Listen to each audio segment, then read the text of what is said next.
reason you go to a teacher is ironically to want to actually aim for, so that one will not want. You understand? And that's, I'm not joking here, I'm not twisting any language, or I'm not trying to be clever, but that is the main aim, isn't it? I mean, that is the whole point of the tantric concept of guru.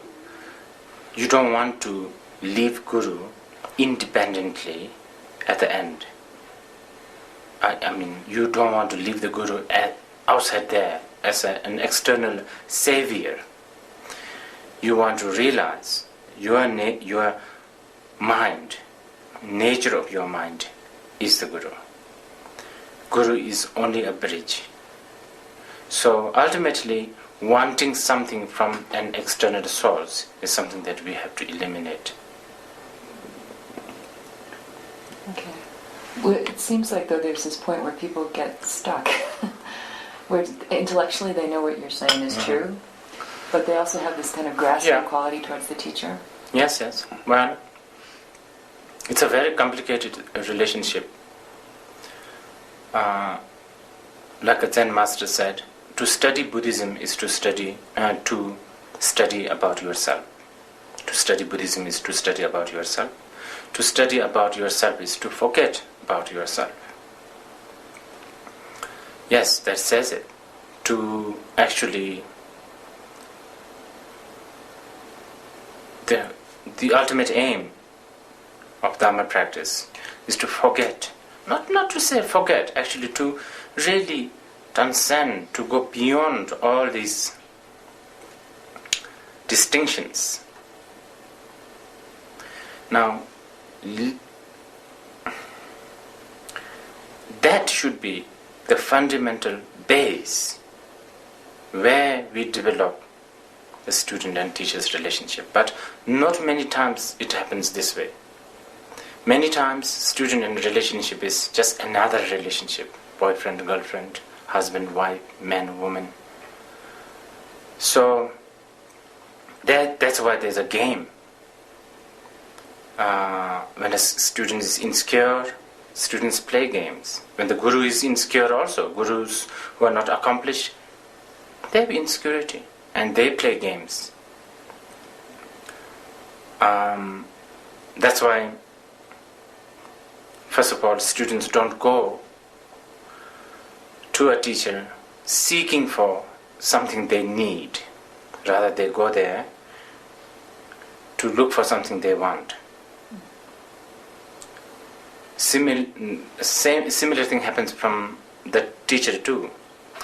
Many of us, many of the teachers like myself, we are not even brave enough to really give what the student really needs. And what student really needs could be very raw, very painful, very naked.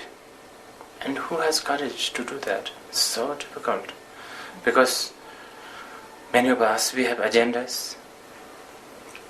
Agenda is the big problem in this world, basically. One should be agenda free. We do know that we have to crush our ego. Now, in order to do that, we have to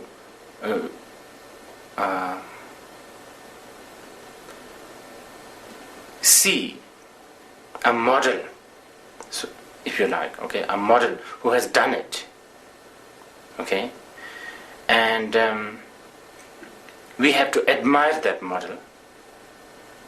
And when we admire, then there's father, there's the leader, there's all that thing, Buddha, whatever. So that's the only way to go. I mean, how would you teach someone in order to crush their ego? Look at your teacher as your maid. It won't work. But then maybe for some very peculiar people. But it does work when you need to look upon as someone higher than you, or someone who is more pure than you. Is there a point where students can get stuck, though, as in like a parental relationship, not trusting their own? Oh yeah, that can happen.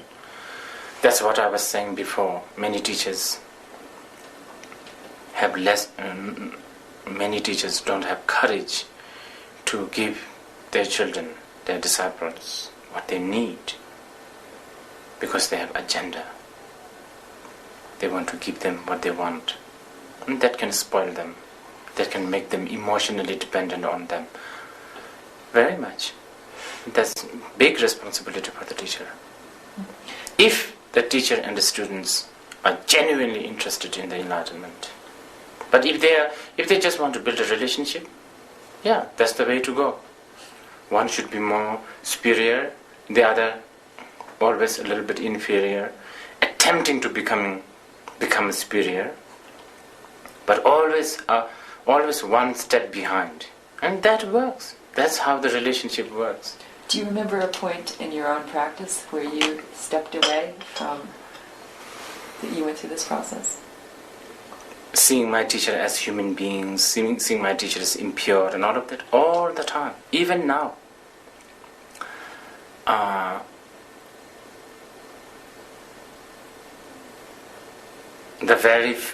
For instance, hypocrisy that people like I have, doing one thing in front of maybe a picture of my teachers, and do something else behind, you understand? And that shows that there's a lack of acceptance that your teacher is the Buddha. He knows everything. There's no such thing as behind the picture or in front.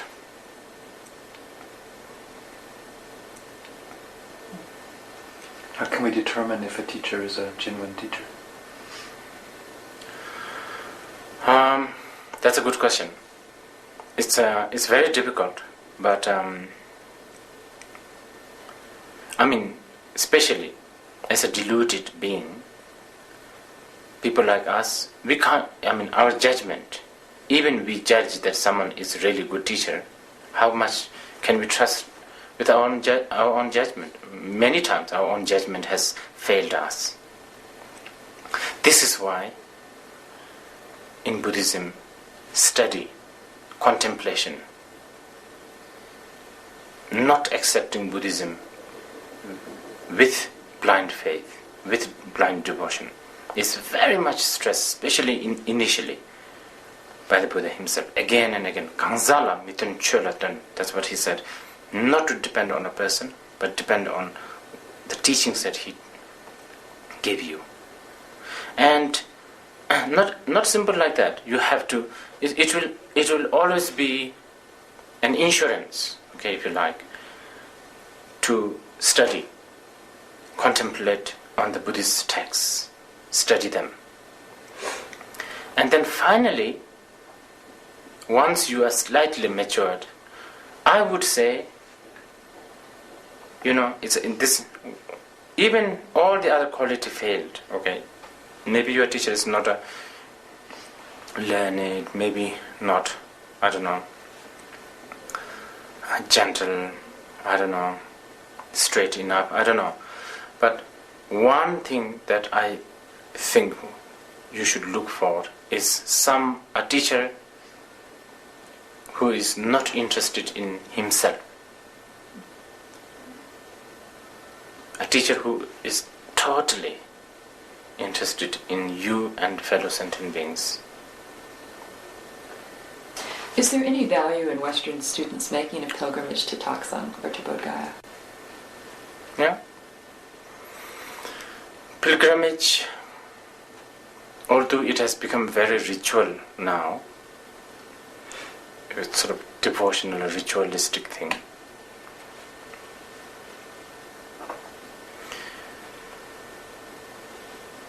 the essence of going to all this pilgrimage is to remind ourselves that such beings exist. Not as a hero, okay? Not as someone who has done this, did this, but as an example.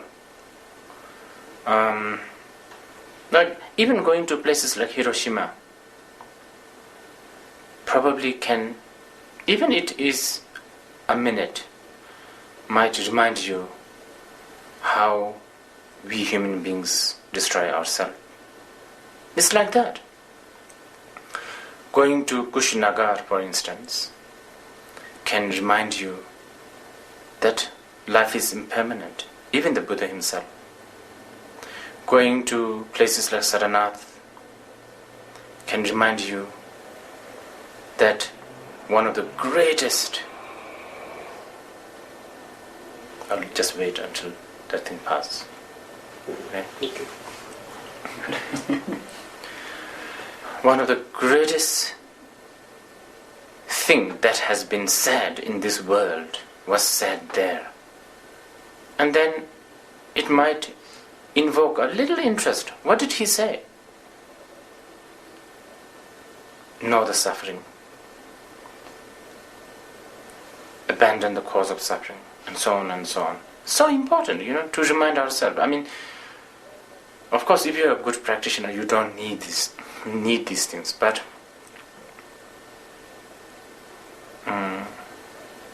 I think one should help ourselves with all kinds of help. Even it requires some kind of gross reminder, like a Holy Land, mountains, trees, whatever, Mm-hmm.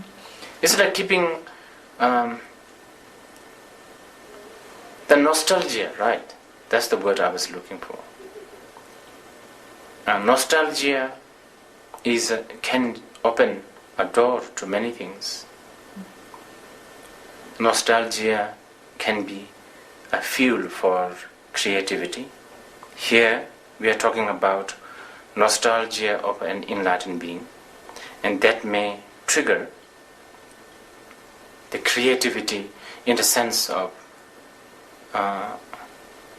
really valuing the Dhamma, spiritual path, and seeing